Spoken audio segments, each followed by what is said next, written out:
Meus amigos, que a paz de Jesus permaneça em nossos corações. É uma alegria voltar à cidade de Volta Redonda, poder abraçar essa comunidade que conhecemos há tantos e tantos anos, onde nós já tivemos a oportunidade de lançar tantos livros, né? E ter ainda, mais uma vez, a alegria de abraçar tantos amigos, tantas pessoas carinhosas, em especial, mais do que da comunidade de Volta Redonda, do carinho, do ninho, que é o estudante da verdade. Casa que há tantos anos nos ensina porfiar, firmar e continuar no trabalho da divulgação do Evangelho de Nosso Senhor Jesus Cristo, a luz do Consolador prometido. Hoje eu trouxe para vocês o tema Ponte Evangélica de Bordeaux a Pedro Leopoldo. Aqui nós temos o meu primeiro livro. Esse dos mais de 30 que nós já tivemos a oportunidade de compartilhar com vocês, esse foi o meu primeiro Ponte Evangélica. Evidentemente que essa ponte ligando Bordeaux a Pedro Leopoldo, né, não é uma ponte assim como a Rio-Niterói, né? Uma ponte de dimensões físicas com seus 13.900 tantos metros. Não, é uma ponte no campo das ideias, é uma ponte psicológica, é uma ponte de encaixe fluídico, de encaixe magnético, de encaixe espiritual. Em Bordeaux, nós temos uma progressiva cidade da França, né? É a terceira grande cidade da França, Paris, Lyon, Bordeaux, né? A querida Paris, onde Allan Kardec veio ao mundo. E Bordeaux, a cidade que Rustem escolheu para viver, para trabalhar. Rustem nasceu numa cidadezinha colada a Bordeaux, uma cidade, podemos dizer assim, dormitório, que é a cidade de Bègle. Nessa cidade de Bègle, uma cidade dormitório, porque ela vive na dependência da cidade de Bordeaux. Uma cidade, então, onde que ele nasceu, que é uma cidade de trabalho. Quando nós vamos também para Pedro Leopoldo, que é a que simboliza Chico Xavier, nós estamos também em uma cidade dependente, podemos dizer assim, de Belo Horizonte, principalmente naqueles idos de 1927, quando começa o trabalho missionário do nosso Chico Xavier. E Pedro Leopoldo também, além de ser uma cidade dormitório, é uma cidade de trabalho, com as suas indústrias de laticínio, né? Com a fábrica de tecido onde o Chico Xavier trabalhou e sofreu tanto quando era menininho, tendo que trabalhar e se esforçar muito para ajudar a ele mesmo e ajudar no sustento da família, o que causou sérios problemas de saúde ao nosso Chico Xavier. O que também o trabalho intenso, muito intenso de Rustem, de Jean Batista Rustem, vai trazer intensa dor, sofrimento e doenças graves na vida dele. No entanto, essa ponte evangélica de Bordeaux a Pedro Leopoldo, ela não se limita, evidentemente, só, por exemplo, no caso de Rustem, à cidade de Bordeaux. Bordeaux era a cidade principal onde que Rustem trabalhou, onde ele morava.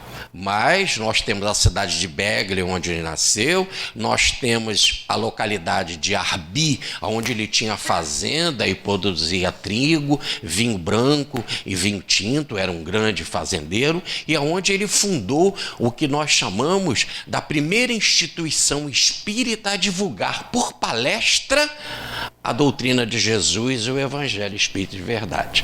Porque é Rustem quem inaugura as chamadas palestras espíritas para o público, de forma gratuita, sem precisar de inscrição.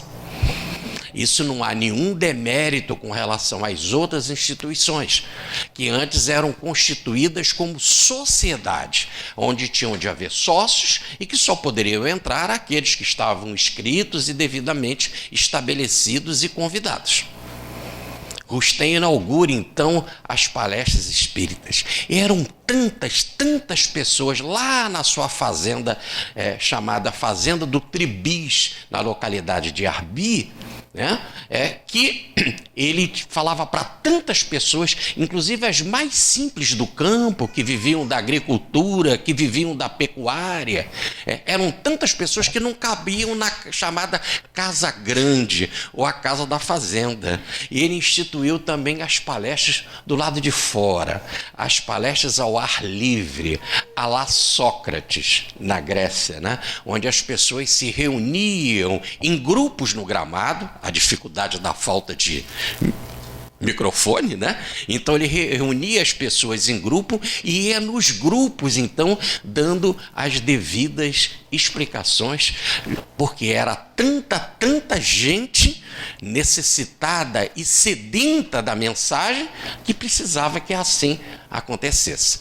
Então eu quero dizer que também a mensagem, o livro de Rustem, saiu e foi publicada na Galeria dos Italiães, que é uma das mais importantes de Paris. Então leia-se Bordeaux, mas leia-se também Begle, leia-se também Arbi, leia-se também Villeneuve de Réon, onde estava o principal discípulo e seguidor e divulgador de Rustem, que é o senhor Jean Guerrin, e também leia-se Paris, aonde a obra saiu e com grande divulgação, inclusive divulgação feita por Allan Kardec. Não podemos esquecer que quem mais divulgou Rustem no mundo, mais do que o próprio Rustem, foi Allan Kardec, porque a obra mais lida é de Allan Kardec, é na obra de Allan Kardec que nós encontramos a citação de Rustem.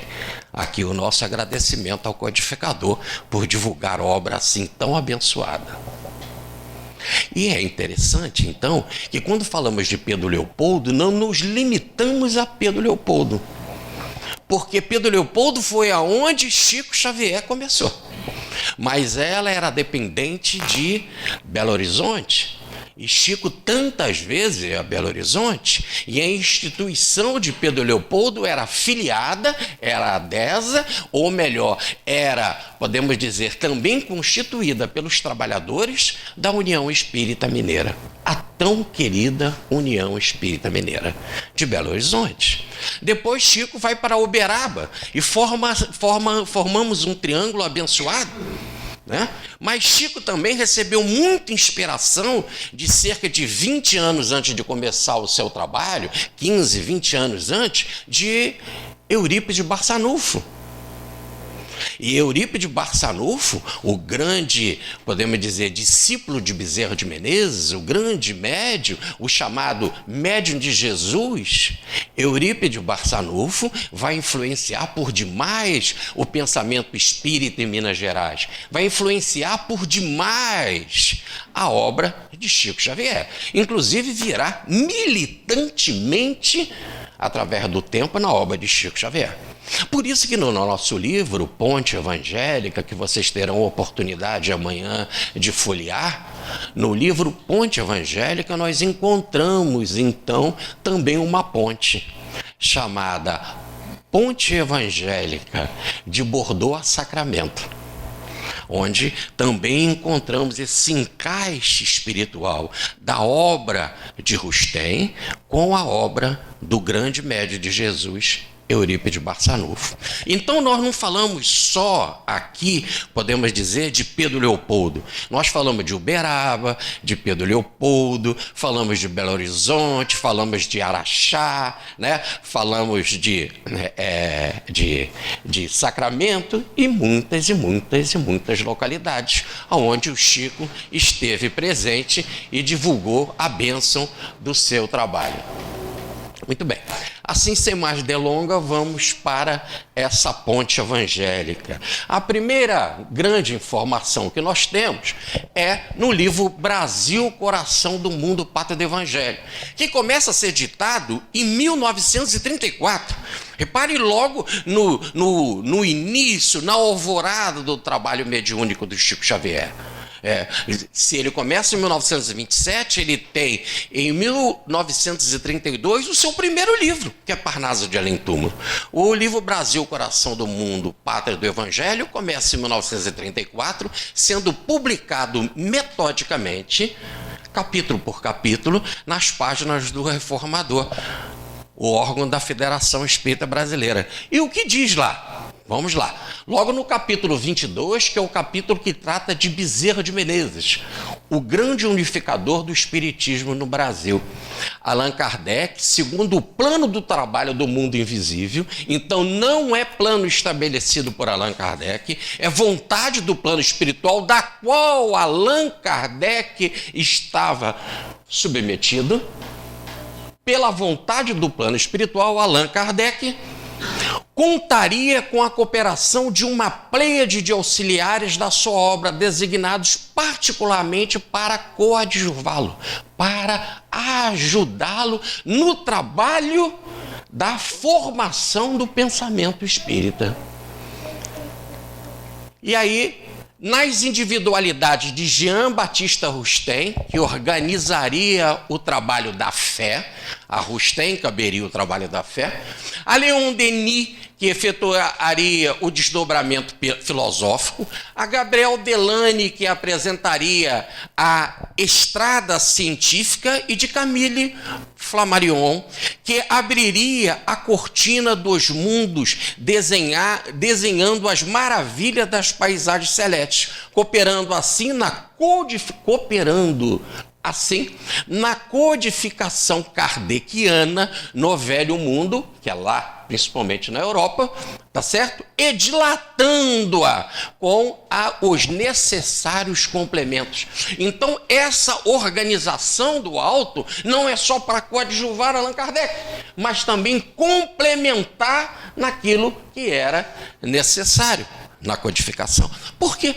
Porque Allan Kardec não teria condição de sozinho realizar a obra por inteiro. Era por demais o trabalho. Vou aqui dar 2 exemplos importantes. Primeiro, Allan Kardec, com a bênção e a generosidade de da senhora Amélie Boudet, foi morar na própria Sociedade Espírita de Paris, na Rua Saint-Étienne, número 59. O trabalho exigia tanto, mas exigia tanto que ele foi morar na própria sociedade. Ora, e a esposa aqui é seu. É lógico que toda esposa quer ter o seu cantinho, quer arrumar a sua casa do seu jeito, né? Quer se preparar de alguma forma, mas a casa do codificador estava sempre aberta, evidentemente, para os que vinham de fora. Pessoas importantes, reis, nobres, cientistas, que vinham de outras localidades e que naquela época não temos a ligeireza ou agilidade que nós temos nos transportes hoje, e que precisavam voltar e que não tinham tempo para as suas localidades. E Allan Kardec abria sempre as portas para eles, inclusive fazendo uma sala especial com uma mobília especial para recebê-los. Além do mais, Allan Kardec precisou de secretário, e teve vários. Nós contamos na nossa pesquisa 3 secretários que vieram a ajudar Allan Kardec nesse trabalho da codificação.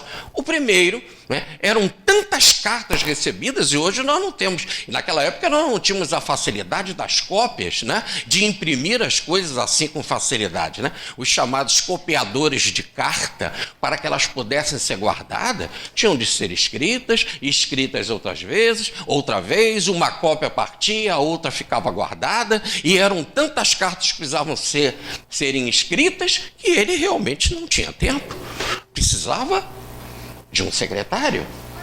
E mais que isso, tomava tanto seu tempo que ele desencarnou assim, entregando a Revista Espírita de abril de 1869 para o caixeiro responsável pelo recolhimento do material para a sua publicidade. Desencarna em pleno trabalho, entregando a obra inclinou o corpo e desencarnou. Desencarnou no trabalho. Por isso, a cooperação na área do evangelho, na área da filosofia, na área da ciência, na área das descobertas do plano dos mundos invisíveis. Na filosofia, Leon Denis, o seu maravilhoso Depois da Morte, né? Extraordinário livro. Gabriel Delane, com seu Fenômeno Espírita e a Reencarnação, e tantas outras obras, né? Camille Flammarion, importantíssimo, numa obra fundamental e que abalou a Europa naquela época, que é a pluralidade dos mundos habitados. Mas a obra de Jean-Baptiste Rustem. Quando Cristo prometeu o Consolador prometido e apresentou tantas parábolas e tantos ensinamentos, né, precisava tudo ser devidamente explicado. E se nós pegarmos Mateus, Marcos, Lucas e João, nós vamos ter um total de cerca de 3.800 versículos. E ele disse, o mestre, que tudo seria devidamente explicado. Um Consolador viria que falaria de mim mesmo e que explicaria todas as coisas. Logo, ficariam, podemos dizer assim, iluminados os cerca de 3.800 versículos. Ora, e este Consolador, para chegar, precisava de leis básicas. E as leis básicas nós encontramos no Livro dos Espíritos e no livro científico, que é o Livro dos Médiuns. E lá nós encontramos os 7 princípios básicos da doutrina espírita. Deus, a lei, principalmente a lei do amor, a imortalidade da alma, a comunicação dos espíritos, a reencarnação, a evolução e a pluralidade dos mundos habitados. E dentro desses princípios básicos, a doutrina espírita agora, com esses princípios básicos aclarados, poderia pegar o Evangelho de Jesus e fazer uma releitura em espírito e verdade. Mas precisava desses princípios básicos. Por isso que na obra de Rustem, na página 102 do primeiro tomo, está lá escrito e de forma definitiva que ninguém leia esta obra, os 4 evangelhos de Rustem, sem antes ler o Livro dos Espíritos e o Livro dos Médiuns, colunas de sustentação da obra. Senão, corremos o risco de voar, de ficar na superficialidade. Sendo assim, Allan Kardec abriu o caminho. Mas era necessário explicar tudo. E diz o espírito Jean Evangelista, ou João Evangelista, em O Evangelho segundo o Espiritismo. Está lá, está no Evangelho segundo o Espiritismo, mensagem do espírito João. Explicaremos todas as parábolas de Jesus. E aonde que está a explicação de todas as parábolas de Jesus na obra do nosso querido codificador? Aliás, ele demonstrou que os 7 princípios básicos da doutrina espírita, ele demonstrou, poderiam explicar o Evangelho de Jesus em espírito e verdade. Só que ele não tinha tempo para toda a obra de fôlego. E é assim, então, que ele pega cerca de 800 versículos. Dos 3.800, ele pega cerca de 800 versículos e analisa no mavioso Evangelho segundo o Espiritismo. Podemos dizer que só 1/5 do Evangelho, mais precisamente naquilo que o codificador chama da parte moral, foi analisado em o Evangelho segundo o Espiritismo. Mas lá, neste mesmo Evangelho segundo o Espiritismo, Jean, o Evangelista, ou João, o Evangelista, diz: todo o Evangelho, todas as parábolas serão explicadas em espírito e verdade. E não 1/5. Faltavam os outros cerca de 3.000 versículos. E aí vem a obra de Rustem, que começa a ser escrita mediunicamente em 1861. Em 1865, ela está toda escrita, através da médium mecânica, a senhora Emília Collion. E os espíritos que ditam a obra, Mateus, Marcos, Lucas e João, assistido pelos apóstolos. E mais Moisés. Mas Mateus, Marcos, Lucas e João, que são os autores do Evangelho. Eles mesmos voltam, porque Jesus disse, explicarei tudo será explicado. Eles mesmos voltam para explicar, à luz da doutrina espírita, o que eles escreveram.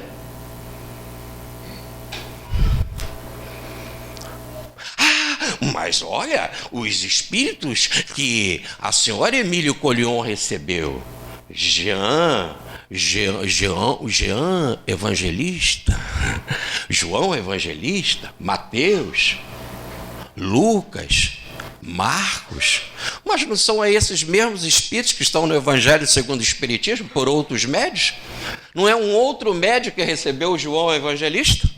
Não é um outro médio que recebeu São Luís, que recebeu Santo Agostinho, que recebeu Mateus, porque existe comunicação, aliás, de Mateus no Evangelho segundo o Espiritismo, mas mais do que de Mateus, como o espírito era tão elevado, que Mateus foi apenas um transformador, porque quem ditou a mensagem foi Simeão. Simeão, aquele velhinho que ergueu Jesus no templo quando tinha 40 dias. Mas como ele era um espírito tão elevado, o médium não teve a capacidade de captar diretamente o seu conteúdo, e por isso que a mensagem veio assinada Simeão por Mateus. Ou melhor, Simeão por Mateus, através de Mateus, que fez a codificação, ou melhor, a transformação, a codificação, podemos dizer, a decodificação do pensamento, falando melhor, a decodificação do pensamento de Simeão. E agora, então, a partir de 1865, com a obra pronta, Rustem se põe ao trabalho, ele que não escreveu nada. Ele que foi apenas um coordenador, a média senhora Emília Collion, uma educadora, que escreveu 4 outros livros sobre educação. Aliás, o primeiro livro sobre educação espírita para as crianças, recomendado por Allan Kardec, em 1864, na Revista Espírita, e ele, o codificador, não esquecemos, era educador, era pedagogo, e tinha antes escola para meninos, meninas, sabia muito bem o que dizia. E ele recomendava a primeira obra espírita para que as mães pudessem educar os seus filhos, através da médium Emília Collion, Espírito Etienne. E ela escreveu outras obras, ensinando como fazer colégio, como fazer uma escola, como cuidar dos meninos pobres, principalmente das meninas, atiradas na rua, ao desgosto da noite, do frio, aos perigos e às incertezas da noite. E ela refletia com as mulheres, principalmente as mulheres de condição, você que sabe bordar, você que sabe costurar, você que tem boas leituras, você que sabe línguas, você que sabe bons comportamentos, você que sabe música, que sabe piano, por que não engaja na nossa obra, não se engaja na nossa obra para ajudarmos as crianças desamparadas? Inclusão dos pobres e dos sofredores. Palestra que vocês terão a oportunidade de assistir amanhã sobre a inclusão no Evangelho. E a primeira grande inclusão são daqueles que não têm nada, dos desamparados. Daí a mensagem espírita, no seu conceito mais largo, fora da caridade não há salvação. E Jean Batista Rustem pega todo aquele material, reúne, organiza, põe as suas posses, porque foi advogado brilhante, inclusive chegou a ser presidente da Ordem dos Advogados de Bordeaux, e todos os seus recursos financeiros colocou à disposição da divulgação dessa obra. Inclusive, em 1866, vindo a publicá-la em editora de nome e distribuída por livrarias de nome, porque colocou toda a sua vida no esforço da divulgação da doutrina. E é interessante, então, que aí o mundo inteiro passou a conhecer a obra de Rustem, porque ele mesmo fazia questão, aonde tivesse um centro espírita, aonde tivesse um jornal espírita, em enviar a sua obra, enviar gratuitamente e dizendo numa cartinha humilde que não era o autor, era apenas o coordenador desse trabalho espiritual. E foi assim que a obra chegou no Brasil, precisamente na Bahia, naquele que fundou o primeiro centro espírita no Brasil, que é o Grupo Familiar de Espiritismo, e o primeiro jornal espírita no Brasil, que é o Ecos de Além-Túmulo, Luiz Olímpio Teles de Menezes. E ele manda a obra para Luiz Olímpio Teles de Menezes. Luiz Olímpio Teles publica a carta de Rustem no seu jornal Ecos de Além-Túmulo e faz a devida divulgação. A obra toma fôlego e, como a obra de Allan Kardec, a obra de Rustem, passa a ser extremamente divulgada nos 4 pontos, nos 4 cantos da nossa pátria. Principalmente quando chegou no Rio de Janeiro, que era a capital do Império, né? E aí ela tomou fôlego, porque é ali mesmo que ela começa a ser estudada, no primeiro centro espírita fundado na capital do Império, que é o Grupo Espírita Confúcio, aonde o Anjo Ismael se comunica em 1874 e coloca sua bandeira, finca a sua bandeira, que nada mais é do que o hino ou o estatuto da mensagem espírita nas terras do Brasil. A bandeira de Ismael: Deus, Cristo e caridade. E ali, estatutariamente, se estudava Kardec e Rustem. Estamos em boas mãos. Assim, dando prosseguimento e entendendo então como a obra surgiu, obra então publicada em 1866 e divulgada imediatamente na Doutrina Espírita e na Revista Espírita, em que Allan Kardec diz que ela seria muito bem aproveitada pelos espíritas sérios. Espírita sério é aquele que lê e estuda o Livro dos Espíritos e o Livro dos Médiuns, como nos recomenda Rustem, em especial. Então, a obra surge e tem o seguinte propósito. A primeira coisa é que sempre existem os chamados aborrecidos da luz. Os aborrecidos da luz são aqueles que não querem marchar com o progresso e querem intervir na vontade do alto. E é muito interessante que o Chico, então, manda esta carta para o presidente da Federação Espírita Brasileira, e o Vantuil de Freitas, aquele que divulgava, através da federação, o livro Brasil, o Coração do Mundo, Pátria do Evangelho. E disseram loucuras, disseram que foi a FEB que inventou, que o Rustem estava ali citado. A FEB que colocou. Depois disseram que não, foi a FEB que obrigou o Chico a colocar, como se a obra fosse do Chico, se o Chico fosse intervir na vontade do Espírito, o Espírito Humberto de Campos. Aliás, obra prefaciada por Emmanuel e a única de Humberto de Campos prefaciada por Emmanuel, que diz que ele recolheu aquele material, nada mais, nada menos, nos cimentos ou na consolidação do pensamento histórico, nas tradições do plano espiritual. É assim que está no prefácio.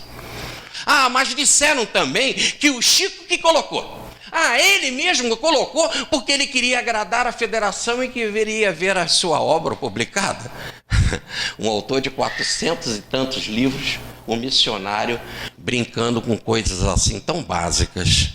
E logo na sustentação da sua obra e logo falando diretamente do codificador, no trabalho que o codificador deveria imprimir na formação da doutrina. Eu sei que o texto fica difícil de ser lido, então eu destaquei o pedaço mais importante, que nos interessa para o momento, e que diz assim: olha o Chico falando para o presidente da federação: não te incomodes com a declaração à vida de que o termo alusivo a Rustem em Brasil, coração do mundo, foi colocado pela federação.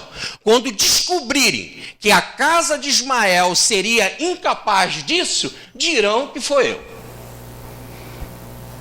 O adversário sempre tem um bom trabalho a fazer, de estimular tudo. E foi muito bom ter criado essa polêmica, porque todo mundo quis saber, então que obra é essa? Que obra é essa? E ela vai assim, sempre sendo divulgada. Mais uma vez, queremos agradecer muito esses que falam e não sabem o que falam, né? Como aqui nós vemos no texto, de forma tão brilhante, dito aí pelo Chico. Quando descobrirem que a casa de Ismael seria incapaz disso, dirão que foi eu. De qualquer modo, eles falarão.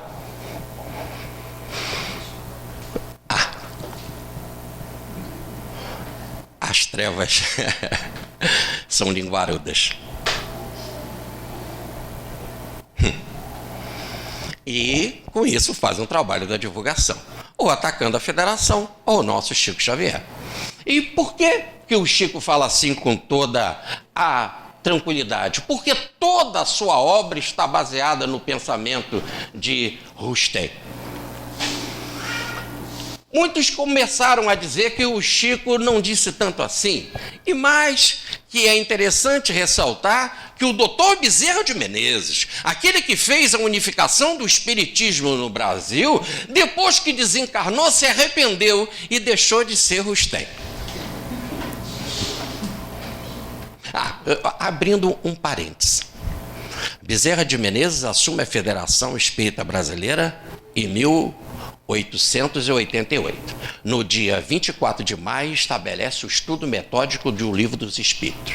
Depois, deixa a presidência e quem assume é o médico Dr. Dias da Cruz.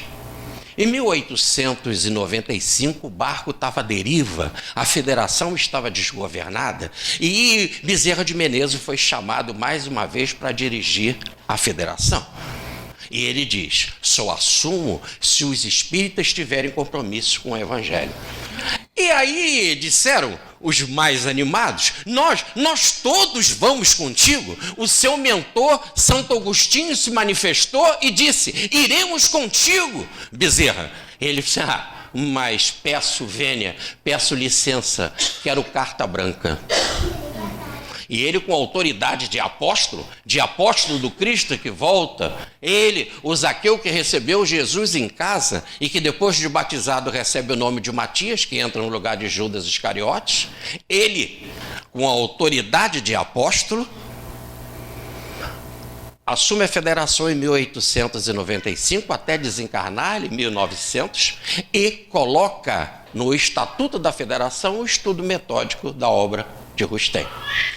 E mais do que colocar o estudo metódico da obra de Rustem, mais que isso, a partir de 1897, 3 anos antes de desencarnar, começa a publicar no Reformador a tradução da obra de Rustem. Até saiu o primeiro volume, depois da desencarnação dele, em 1909. 9 anos depois da sua desencarnação. Sempre foi publicada a obra no Reformador. E tem mais. Tradução feita pelo Marechal Raimundo Everton Quadros, o primeiro presidente da Federação. Na qual o Dr. Bezerra de Menezes era vice-presidente. E que quando teve, por causa dos problemas com a Guerra do Paraguai, de fazer exercícios e defesas da nossa terra no Mato Grosso, aí sim, e por causa disso, o Dr. Bezerra assumiu a presidência pela primeira vez da Federação Espírita Brasileira.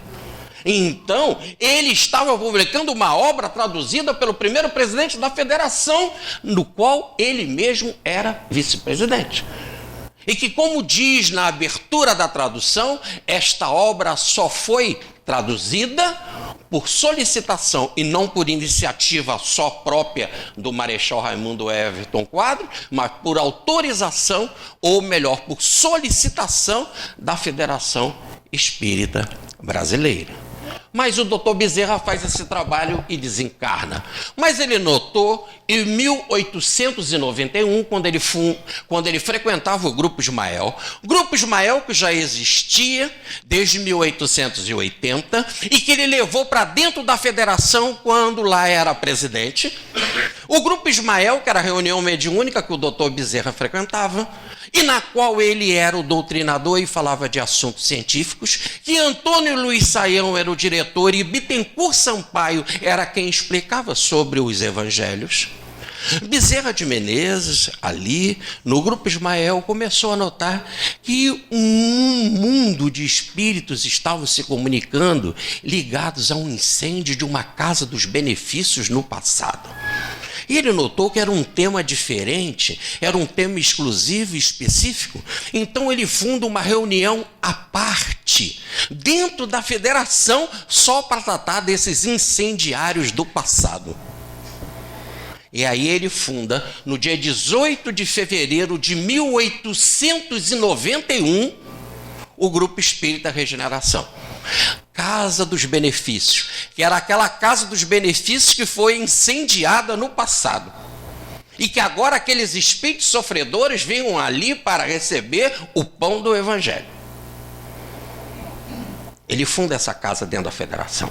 E essa casa vai ficar abrigada na federação até 1948, 48 anos depois da desencarnação do Dr. Bezerra. Mas aí ela precisava caminhar agora com as suas próprias pernas. E o atual presidente da época, o médico Dr. Alcides Ribeiro de Castro, o Dr. Alcides vai realizar, então, a tarefa de cuidar da casa fora da federação. Mas, para isso, precisava de um estatuto. Lembram? Nós estávamos num governo novo, num governo pós-guerra, e tudo precisava ser muito bem documentado. Mas ele pensou assim, com que autoridade eu, que dirijo essa casa, posso fazer um estatuto para essa casa sem perguntar ao doutor Bezerra de Menezes? Mas o doutor Bezerra de Menezes já tinha desencarnado aí no caso 52 anos depois. 52 anos antes. Então o que ele faz? Ele vai ao Chico Xavier e pergunta ao Chico o que fazer. E o Chico diz, o doutor Bezerra está aqui do lado, e diz que ele mesmo vai ditar o estatuto para a casa que ele fundou. O senhor volta ao seu consultório e lá escreva o seu estatuto. E que ele vai esperar um estatuto. Assim aconteceu, com idas e vindas, e ele escreve o estatuto. E ele traz até o nosso Chico Xavier numa caravana de amigos do Regeneração. E lá, no final, na última página, com as linhas em brancos para a assinatura. Principalmente a assinatura do primeiro nome, que era o dele, que era o presidente da instituição.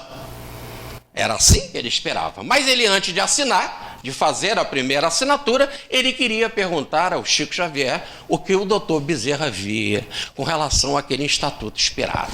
E nesse estatuto esperado diz que a obra deveria ser estudada. E lá está na primeira página, estudando o Evangelho de Jesus, a obra Os Quatro Evangelhos de Rustem, a obra de Allan Kardec e outras complementares. E assim vinham outras 16 páginas, falando da parte interna da administração da casa. Mas na primeira página, a informação do estudo de Kardec e Rustem. Ele então entrega para o Chico. E o Chico, sem ler o estatuto, vai na última página e assina. Ele não leu. E ele assina, e ele não devia de assinar. Ele não era da diretoria da casa. E ele assina, e assina logo na primeira vez a assinatura aonde que ele, o presidente, Dr. Alcides, iria assinar. E a assinatura veio Adolfo Bezerra de Menezes. A segunda assinatura, José Ramos, que foi o segundo presidente que já tinha desencarnado. A terceira assinatura, Oscar Guimarães, que foi o terceiro presidente que tinha desencarnado, e o deixou em branco para ele, o quarto presidente, Dr. Alcides, que agora estava encarnado, para ele assinar. então não só o doutor Bezerra assinou, mas os outros 2 presidentes assinaram, todos corroborando que aquela era a opinião realmente da vontade do alto do doutor Bezerra de Menezes. Mais interessante, nós temos a assinatura de Bezerra de Menezes em tantos e tantos documentos. Amanhã vocês terão a oportunidade de folhear uma assinatura do doutor Bezerra de Menezes quando ele estava encarnado. E eu mandei a assinatura para a Polícia Federal. Porque aí nós temos um documento e a assinatura do encarnado era uma e a do espírito é a mesma. Eu tenho carta registrada na minha casa e informação constando em nossos vários livros, dizendo que o estilo, os critérios, a marca, a impressão, o estilo é o mesmo. É Bezerra de volta, é o mesmo Bezerra, imprimindo no estatuto mais do que só o seu pensamento, a sua vontade, o direito de se fazer estudar Kardec e Rustem. Isso através do Chico Xavier. Mas é mais interessante que no final vieram várias comunicações de vários espíritos que se manifestam em casa, na casa espírita, lá no Regeneração, já na década de 50. E vocês vão ver amanhã, terão a oportunidade de ver o primeiro abaixo-assinado feito pela espiritualidade, entre Vitor Hugo, Emmanuel, André Luiz e outros, todos assinando e corroborando esse estatuto. O primeiro abaixo-assinado espiritual que existe na história do espiritismo. E amanhã vocês terão a oportunidade de ver todas as assinaturas e nas mãos de vocês. Mas o nosso Manuel Quintão, aquele que publicou a primeira obra espírita de Chico Xavier, o livro Parnaso de Além Túmulo. Aliás, quem deu esse título de Parnaso Além Túmulo para a primeira obra do Chico é o Manuel Quintão. O Manuel Quintão escreveu um livro para explicar Rustem, para comentar Rustem. Principalmente um capítulo maravilhoso sobre a queda espiritual, o livro chamado O Cristo de Deus, publicado pela Federação Espírita Brasileira. E o que é mais interessante, que esse livro foi escrito para a gente ler, não é isso? Mas os espíritos também leem.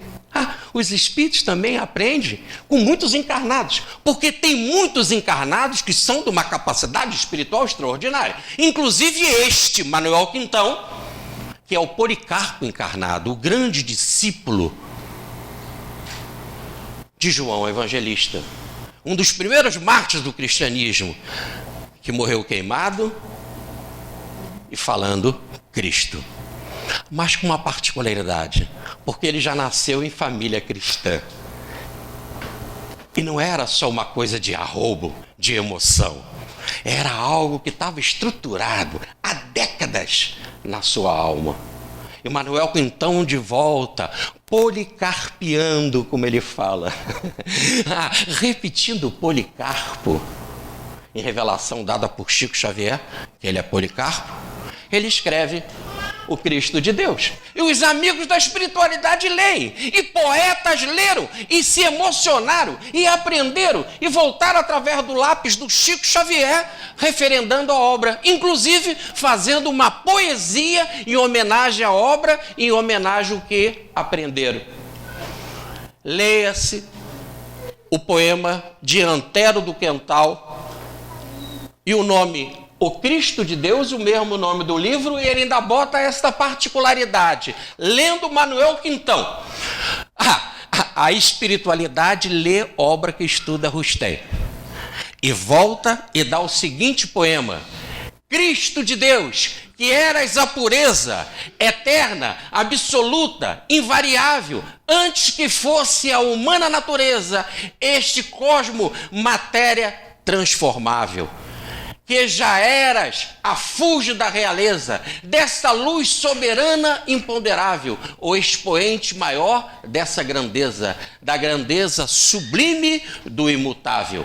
ainda antes da humana inteligência, era já todo o amor, toda a ciência, perfeição do perfeito inconcebível. Foste, és e serás eternamente o enviado do Pai Onipotente, Cristo, luz da verdade inconfundível. Antero do Quental, através do lápis de Chico Xavier. Mas o presidente da União Espírita Mineira, grande amigo de Chico Xavier, Antônio Lima, também estuda a obra de a obra de Rustem e a obra de Chico. E como ele estudava a obra de Chico e a obra de Rustem, ele escreveu um livro chamado A Vida de Jesus, publicado pela Federação Espírita Brasileira. E ele convida o Emmanuel, o mentor do Chico, para fazer o prefácio. E o Emmanuel aquece. E o livro é publicado pela Federação. Em parte do prefácio diz assim: os homens devem saber que o missionário divino, Jesus, não viveu a mesma lama de suas existências. Fora ridículo proibir-se a elucidação. É ridículo proibir que se estude. E hoje foi uma das primeiras coisas que eu ouvi aqui ao entrar nesse centro. Oi, meu amigo, como vai? Cadê a sua esposa? O centro que ela frequenta não deixou ela vir. É ridículo proibir-se a elucidação. O que será evitar-se zelosamente é a azedia da polêmica. Diz Pietro Baldi que quem faz polêmica é espírito involuído. Por isso que na minha obra nunca há uma polêmica. Pode haver determinação. Polêmica não é coisa que nos agrada, apesar dos nossos impulsos. Que a família genuinamente cristã, guardando o respeito e a amorosa veneração pelo seu mestre, pratique largamente a sua doutrina, esperando com a humildade requerida o tempo propício à compreensão de determinada verdade. Aquilo que você não compreende, estuda e espera. Agora saiba, Jesus não pode ter vivido na mesma lama das nossas existências. O nosso corpo de lama. No livro Consolador, o Emmanuel nos fala, perguntam para ele na pergunta 243. Diz o Newton Boechat, aquele que primeiro nos trouxe aqui a Volta Redonda, não é, Luiz Carlos? O Newton Boechat dizia que o Consolador, ou dizia, não diz que a desencarnação não mata ninguém, que o Consolador é o livro dos espíritos do século XX. E está lá, a pergunta que fizeram. Todos os espíritos que passaram pela Terra tiveram as mesmas características evolutivas no que se refere ao problema da dor? Todas as entidades espirituais encarnadas no orbe terrestre são espíritos que resgatam ou aprendem nas experiências humanas após as suas quedas no passado, com exceção de Jesus Cristo, fundamento de toda a verdade neste mundo, cuja evolução se verificou em linha reta, como ensina a obra de Rustem, sem quedas no passado. Todos nós caímos, à exceção de Jesus, que processou a sua evolução em linha reta. Não viveu na mesma lama das nossas inquietações. O livro Mecanismo da Mediunidade, de André Luiz. Fiz questão de citar esse livro, porque esse é um livro considerado pela comunidade espírita, e o é de verdade, um livro de caráter eminentemente científico. Evolução em Dois Mundos e Mecanismo da Mediunidade são duas obras científicas da série de André Luiz, de 14 volumes. E no Mecanismo da Mediunidade, nós encontramos André Luiz dizendo: Maria, a jovem simples de Nazaré, que acolheria o embaixador celeste nos braços maternais. Não fala que ela foi mãe nesse sentido, mas que ela acolheu Jesus nos braços maternais. E no capítulo interessantíssimo, que é o capítulo 26, chamado Jesus e a Mediunidade. Em outras palavras, como a mediunidade tem que se inspirar em Jesus. E, evidentemente, nos trabalhadores ligados a Jesus, como Maria. Mas ele ainda vai além e diz assim: e José da Galileia, o varão que o tomaria sob a paternal tutela. Olha, ele apenas foi o pai tutelar de Jesus. Ele era justo. Maria acolheu Jesus nos braços e José era apenas, não menos grande, mas essa era a sua função, pai tutelar de Jesus. No livro A Caminho da Luz, Emmanuel nos apresenta algo interessantíssimo. Olha, e o livro A Caminho da Luz mostra a história do planeta Terra desde os seus primórdios e a direção feita pelo governador do planeta Terra, que é Jesus. E aí, quando ele vai falar da vida de Jesus aqui na Terra, ele que é o coordenador, que coordenou todas as atividades do nosso planeta, quando ele veio à Terra, ele precisou ir para uma escola, precisou aprender de alguém precisou ensinar alguma coisa para ele. E se ele teve capacidade de saber alguma coisa e ter capacidade para explicar alguma coisa, será que foi só depois dos 12 anos, quando ele falou com os doutores no templo? Ou será que só depois dos 30, quando ele pregou em praça pública? Porque, aliás, como diz o livro dos Números de Moisés, ele teve de pregar depois dos 30, porque um homem, e só poderia ser um homem, não uma mulher, por isso que ele veio num corpo, na forma masculina, porque mulher não falava em praça pública, e sendo homem só poderia ser, como diz o livro dos Números, depois dos 30 anos. Por isso que ele começa a pregar depois dos 30. Mas será então que só depois dos 12 ele tinha capacidade para ensinar alguma coisa? Ou então só depois dos 30? Reparem o que fala o nosso Emmanuel. O mestre, porém, não obstante a elevada cultura da escola essênias, das escolas essênias, não necessitou de sua contribuição. Desde os seus primeiros dias na Terra, mostrou-se tal qual era, com a superioridade que o planeta lhe conheceu desde os tempos longínquos do princípio. Aqui não foi desde os 12 anos, mas desde os primeiros dias na Terra. Nunca ficou obnubilado, nunca ficou limitado. Desde os primeiros dias era aquela mesma capacidade que o planeta conheceu desde os tempos longínquos da formação da Terra, do comando e direção do planeta. Não perdeu a sua consciência nunca, absolutamente nunca. E diz Emmanuel no livro Pensamento e Vida que não é assim com nenhum outro espírito, que inclusive espíritos superiores, da grandeza de João Batista ou Maria de Nazaré, que mesmo quando reencarnam guardam certa liberdade antes do nascimento, depois até o momento da concepção ainda guardam determinada liberdade, mas depois do nascimento ficam obnubilados, ficam esquecidos. E vocês vão ver no livro que amanhã vocês terão a oportunidade de folhear, que é o Ponte Evangélica, no item interessante que é Ponte Evangélica de Bordeaux a Sacramento, vocês vão ver o nosso querido Eurípides de Barçanufo recebendo o anjo Gabriel. Então não só se recebe Mateus, Marcos, Lucas. Também Eurípides recebia o anjo Gabriel.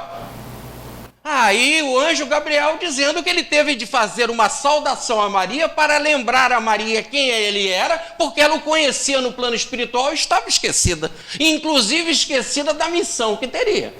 Por isso que ela se surpreende tanto, e ele diz: sou eu, é o Gabriel. Segundo o planejamento que fizeste antes de vir à Terra, para a empresa crística, vocês terão a oportunidade de folhear amanhã no livro Ponte Evangélica.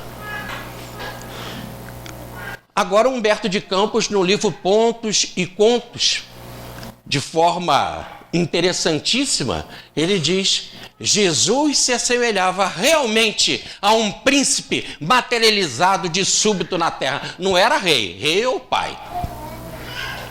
Era o príncipe, o filho do pai, o filho do homem, aqui entre nós, materializado de súbito, a hora que ele quisesse, como aconteceu de forma interessantíssima em Nazaré, que quando ele na sinagoga de Nazaré vai pregar e fala que o evangelho veio para os pobres, veio para os coxos, veio para os desesperados, e que aquela profecia de Isaías se completou naquele dia, Pegaram ele para jogá-lo precipício abaixo. E ele, como um príncipe materializado, de súbito desapareceu da mão deles, passou no meio deles e seguiu o seu caminho. Ainda não era chegada a minha hora, como diz João no capítulo 7. Eu tenho a minha hora. A hora de vocês é qualquer hora, mas eu tenho a minha hora. No livro A Boa Nova, que estuda precisamente todo o Evangelho de Jesus, volta o espírito Humberto de Campos a nos lembrar. João Batista foi a voz clamante do deserto, operário da primeira obra. Dele disse Jesus: dos nascidos de mulher, João Batista é o maior de todos. Jesus não nasceu de mulher no sentido biológico, pela conjunção dos sexos. Não que sexo fosse pecado. Sexo é a lei básica e necessária para o nosso planeta. Mas espírito daquela grandeza, qual a de Jesus, como nos diz a pergunta 113 de O Livro dos Espíritos, o espírito puro não precisa mais reencarnar. Daí o nascimento diferente de Jesus. Não sobrenatural, mas diferente da ciência que conhecemos no nosso planeta. Mas plausível, coerente com as ciências cósmicas da grandeza de Jesus. Não foi semelhante a João o Batista. Aliás, é interessante que a gente lê assim de forma rápida e não observa que o livro de Jó, no capítulo 25, precisamente no capítulo 25, versículo 4, diz de forma pontual: nada que é puro nasce de mulher. Não é nenhuma ofensa às mulheres, mas é uma lembrança a todos nós, porque as mulheres nascem de mulheres também, tá certo? Mas é uma lembrança de todos nós, que um espírito puro não poderia vir desta forma. No livro Alvorada Cristão, Ney Lúcio, o grande Ney Lúcio, educador, né? O pai do seu Rômulo Joviano, Ney Lúcio é o Arthur Joviano, o pai do Rômulo Joviano, chefe do Chico na Fazenda Modelo. E que por mais de 30 anos cuidou do culto do Evangelho do Lar da família Joviano, na qual o Chico frequentava.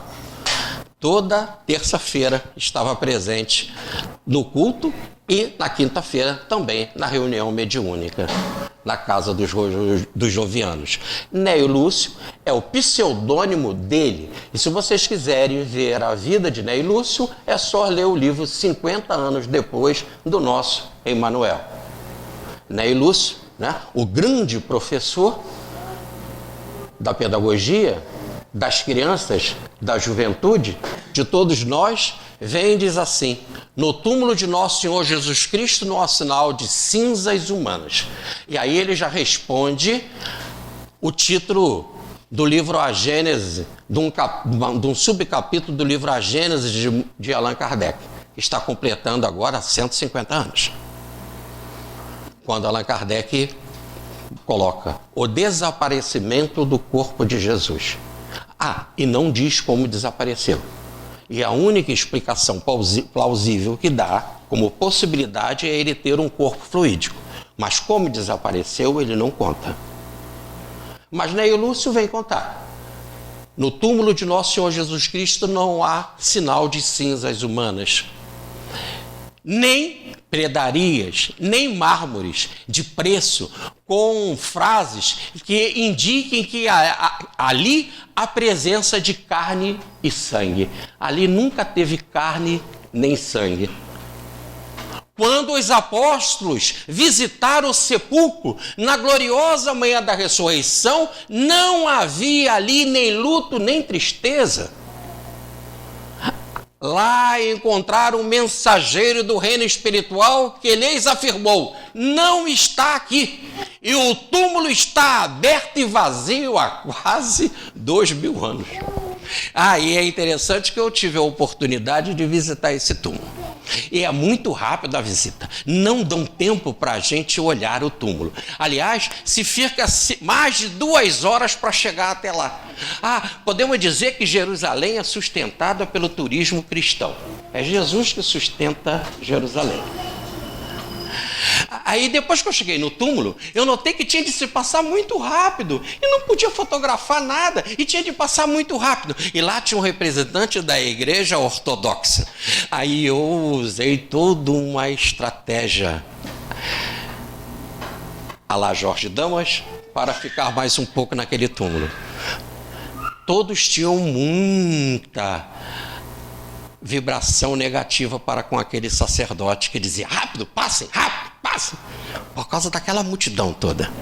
Eu passei por ele e pedi uma bênção. Ele se derreteu, me deu um passe. Bênção é passe, igualzinho. E depois de eu receber um passe, ele me deixou à vontade para fotografar. Fotografei, olhei, ouvi, vi tudo que Ney Lúcio falou, que lá estava vazio, bem vazio, que não havia carne, não havia sangue. E quando eu saí, olhei para ele riu para mim, eu pedi mais uma benção e ele notou que já era demais. Vai, deixa de ser passe, né? Seria na linguagem hoje. Isso aqui é mais passe, já recebeu, né? Mais benção na linguagem da igreja ortodoxa. Eu segui o meu caminho, feliz da vida, e constatei que realmente ali está vazio até hoje. E é impressionante. Milhares de pessoas todo dia vão ver a realidade do túmulo vazio. E da frase que o anjo pronunciou: não está aqui, ressuscitou. E Jesus vai dizer para Maria de Madalena: vá correndo, Madalena, vá correndo e diga aos meus irmãos que logo mais eu estarei com ele. E ela passa a ser a apóstola da verdade.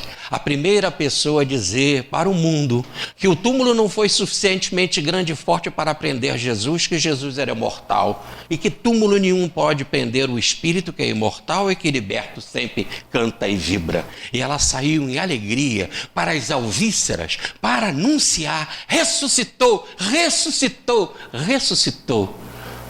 Jesus vive, o meu libertador, o meu amigo, diz Maria de Madalena, vive para sempre. E os apóstolos saíram correndo para ver esta realidade. Mas o Chico Xavier continua nos ensinando. E aí nós temos um livro interessantíssimo, Mediunidade em Ação. E nesse livro diz lá o seguinte: questionando o Chico Xavier com referência ao desaparecimento do corpo de Jesus, ele afirmou categórico. Olha, repare, o mesmo subtítulo do tema lá do Allan Kardec na Gênesis, o desaparecimento do corpo de Jesus. O Chico foi questionado sobre este ponto e ele responde: o corpo de Jesus foi desintegrado por vontade dele mesmo. Aliás, está lá no Evangelho. Não é o Chico que está trazendo nada de novo. Esse é o poder que eu recebi do meu pai. O meu pai me deu poder sobre a minha própria vida. Eu tenho o poder de dar e tomar a minha vida. E isso eu recebi do meu pai.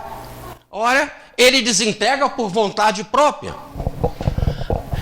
Diz o autor que, participando do nosso encontro naquela noite, alguns amigos deram-se pressa em levantar-se da mesa, sendo que um alegou a necessidade de tomar um copo d'água na cozinha e um outro queria ver o eclipse da lua, porque naquele dia estava havendo um eclipse da lua. Não suportaram ficar diante do ensino que o Chico Xavier estava dando. É melhor tomar um copo d'água na cozinha, é melhor ver um eclipse da lua do que encarar a verdade. E o Chico continua explicando. Foi então que o Chico, sorrindo, rematou baixinho dentro daquela sua famosa educação mineira. Há pessoas cuja cabeça não suporta ouvir esses assuntos. Logo, um se levanta para beber água, outro vai lá fora para respirar e outro, infelizmente, aquece e obedece à direção da sua casa e não vem. Não sabemos quem é pior: o pastor ou a ovelha?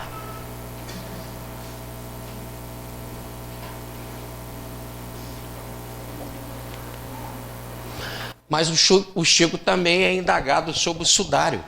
E nós encontramos no livro Coração do Brasil, da Maria Gertrudes, a conversa que ele teve com o Chico. Aliás, o Chico tinha uma foto do Santo Sudário na casa dele. E ele tinha um carinho muito grande pelo Santo Sudário. Aquele Santo Sudário que Pedro viu dobrado quando entra pela primeira vez no túmulo vazio de Jesus. Aliás, quem chega primeiro é João Evangelista, porque era mais novo e correu mais. Mas chegou diante do túmulo e do mistério, parou. Pedro, o grande amigo, entrou e viu ali o sudário dobrado. E o Chico fala: a irradiação no sudário é a irradiação de uma substância desconhecida na Terra. Aí continua indagando a autora. E o Chico responde: essa irradiação desconhecida na Terra chamuscou o manto de Jesus, o sudário. Ou melhor, marcou o sudário. E ela, como se deu isso? Que substância é essa? Primeiro ele responde: matéria totalmente desconhecida para nós aqui na Terra. Não pode ser estabelecida entre os 92 elementos da nossa escala estecogenética, da nossa escala química, ou daquela que foi bem estruturada por Mendeleev. Mas, num segundo item, ele informa: nada se assemelha a ela em nosso planeta. Nada. É diferente.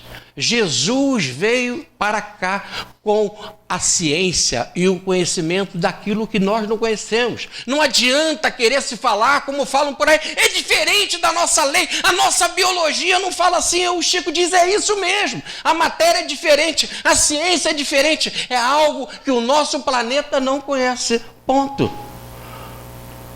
Pode beber água. Pode ver o eclipse. Mas estuda os fatos, porque eles estão aí. E se você não encarar, vai ficar, infelizmente, tapando o sol com a peneira. Esse é o 14º Congresso de Rustem. O 15º será em Uberaba. O 16º em Uberlândia. O 16º em Franca. O 18º em Goiânia. Lá no Ibis de Goiânia. E daí? Continuamos a falar daquilo que nos alimenta, daquilo que nos sustenta, daquilo que admiramos. E aí o nosso doutor Bezerra de Menezes vem através do Chico. O Chico já estava velhinho, 98, faltava pouco tempo para desencarnar, estava muito dodói, mas eu botei a letrinha dele ali e a assinatura do doutor Bezerra. E o Chico vê Maria, mas também vê Jesus.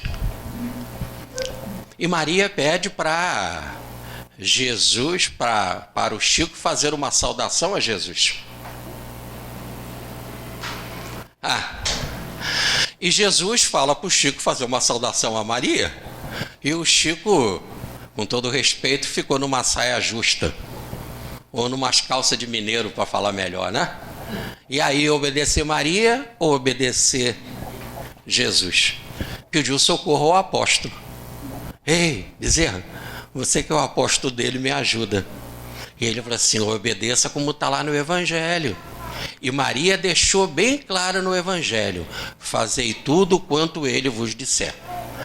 E se ele disse para você saudar Maria, então é melhor cumprir, porque é a vontade de Maria. E Jesus obedeceu.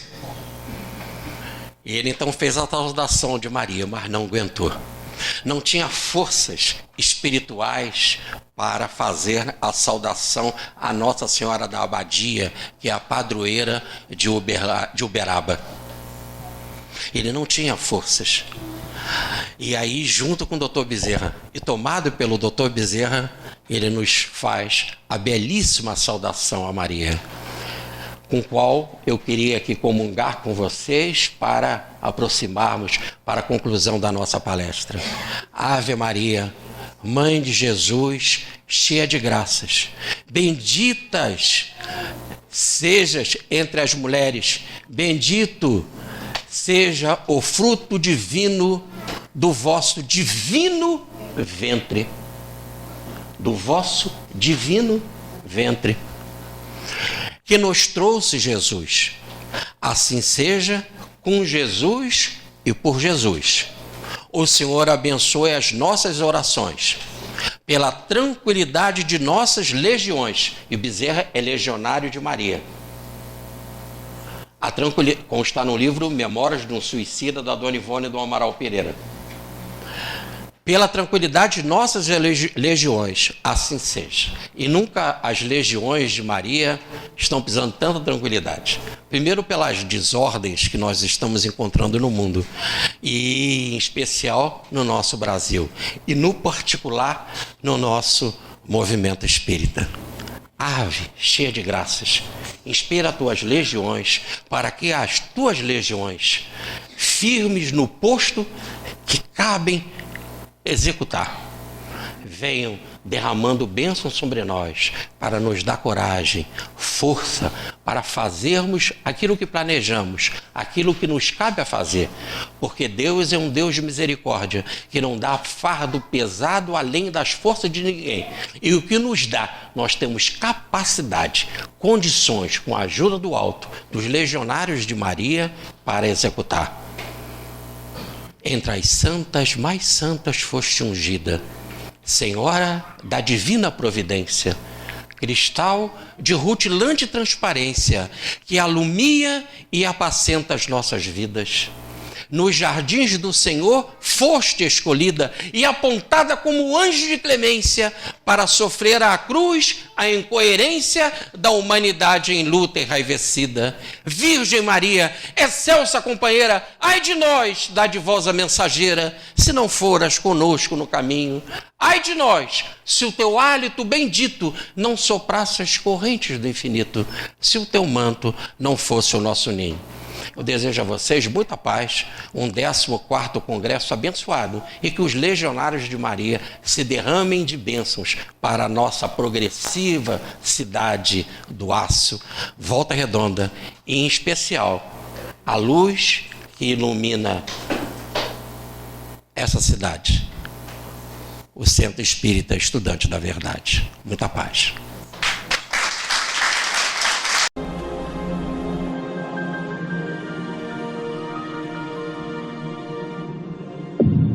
IBS, Instituto Brasileiro de Benemerência e Integração do Ser. www.ibis.org